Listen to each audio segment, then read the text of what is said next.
How's it going, everybody? This is Mr. Morales again. Today what I want to show you is using the select case statement. First of all, let's run our program. So I created this little program. It's called Sales Bonus. It says you will receive a bonus depending on the amount of sales you produced. So the salesman will enter the amount of sales produced, and depending on the sales, we're taking a percentage of that and providing them a bonus. So if the sales are less than 1,000, they will not get a bonus of 0. So let's put in, let's say, put something lower than 1,000.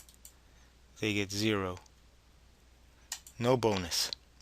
If they do something between 1,000 and 3,500, let's put, 2,500.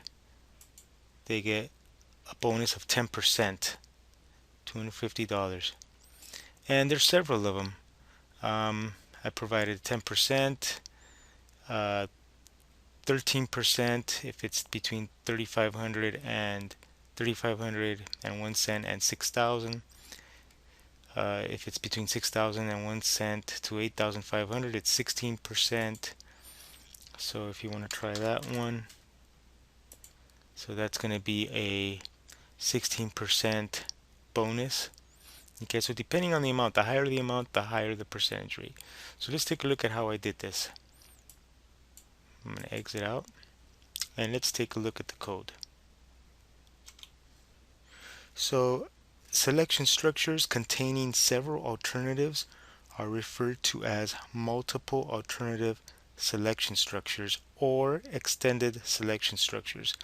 So I could solve this problem that you just saw, this program. I could create this program using a lot of if statements, but as a personal experience, having too many if statements, it's going to confuse, you're going to get confused. So what you want to do, the rule of thumb that I like to follow is if you have 3 or more if statements, nested ifs, then that might be okay. That may be the limit, 3 or 4. Anything over 4, you would need to use something else. In this case, we're going to be using the select case selection structure.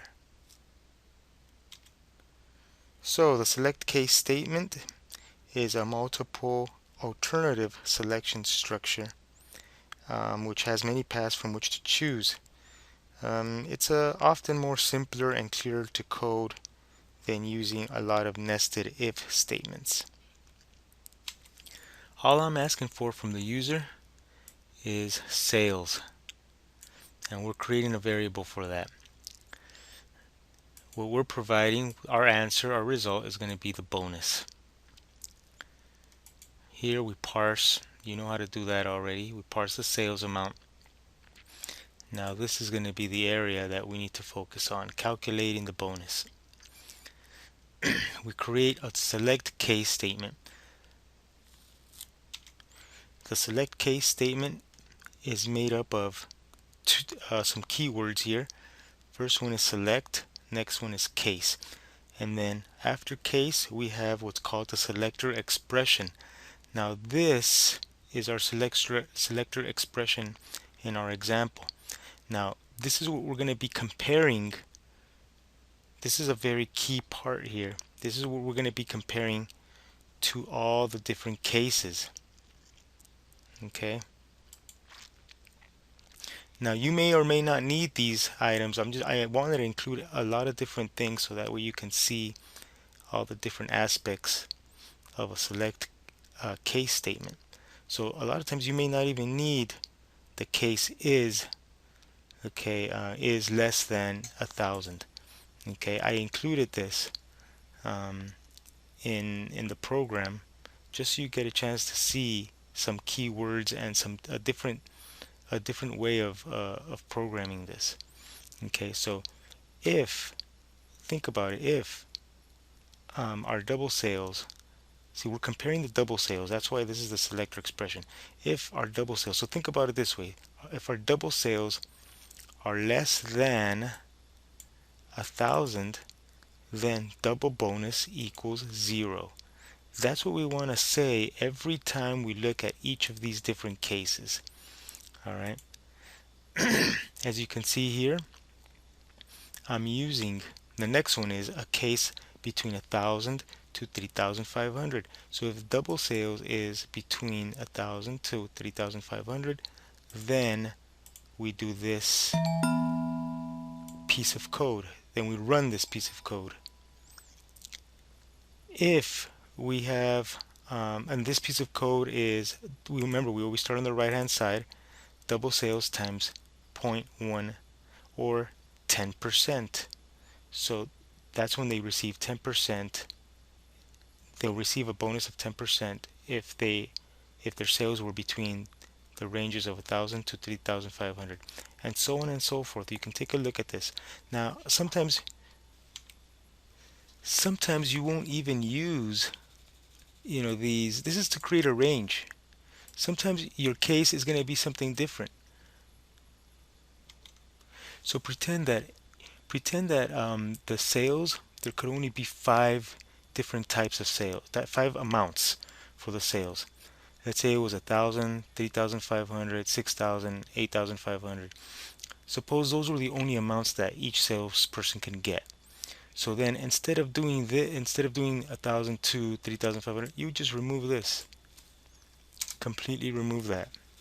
And your case will be compared. Double sales will be compared just to 1,000.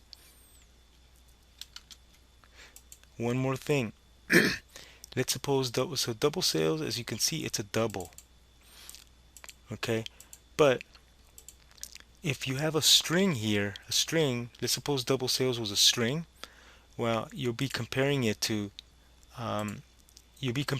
other strings. See, these are doubles, so if you're comparing it with um, a string, then you need to use quotation marks.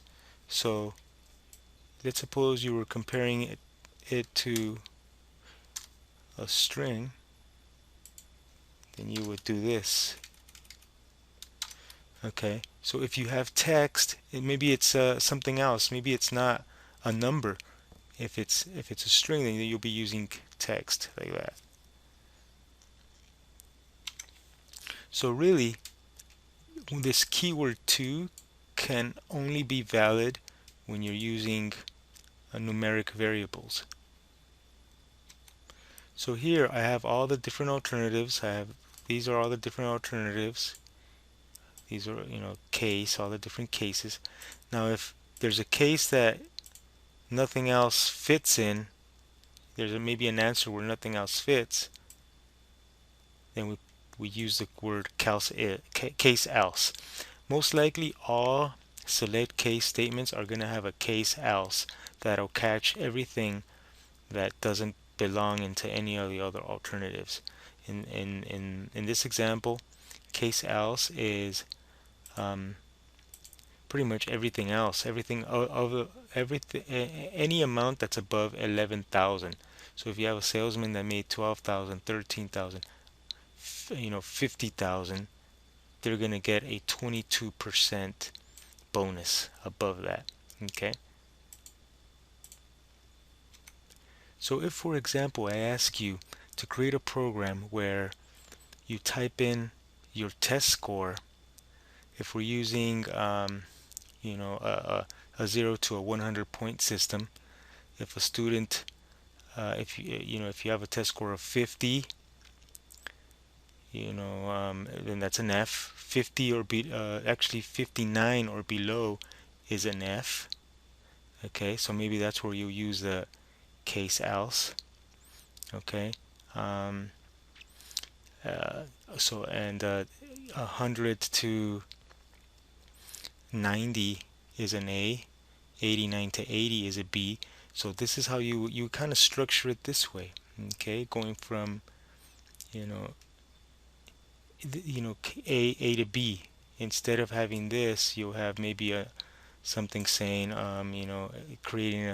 creating the grade here with a string in quotation marks, and on this side you will be saving it to a variable. Okay, so there's different ways to use this case a select case structure. Okay, I hope you have an idea of how to create a select case.